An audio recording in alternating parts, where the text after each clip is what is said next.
The name of the town is Mostar. It's in southern part of Bosnia and Herzegovina. Serbs, Croats, and Bosniaks live there.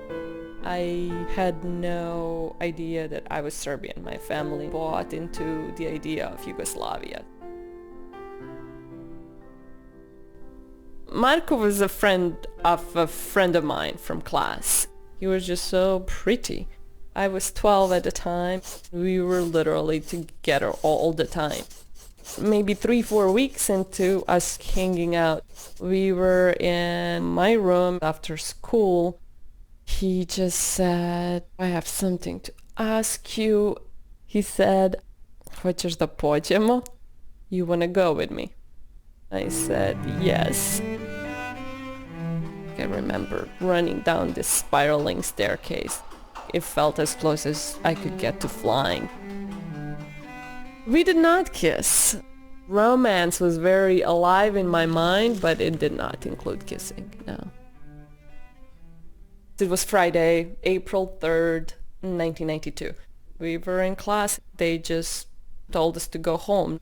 So I walked to my building. I started walking upstairs. Halfway up, there's just a giant explosion that threw me down the stairs. I begged to go back to the apartment the following day. Half of the building was missing. My room basically didn't have this main wall. I could see the trees below. That night, I decided I really need to get in touch with Marko. I expected him to ask me something, to say, I'm so glad you're alive. We just were completely silent over the phone. That was our last conversation. The situation just kept escalating, and I think my parents had enough. They decided to take us to Belgrade.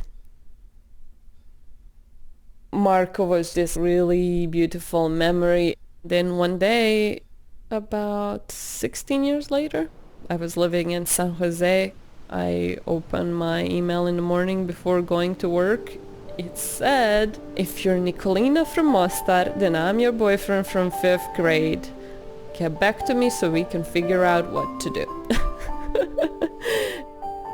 We agreed to meet up. I went back to visit Mostar. We had some wine and talked for hours. And then we kissed. It was so gentle. I wasn't just kissing a boy. I was kissing my entire childhood, my ancestors that are buried there, my entire life that could have been.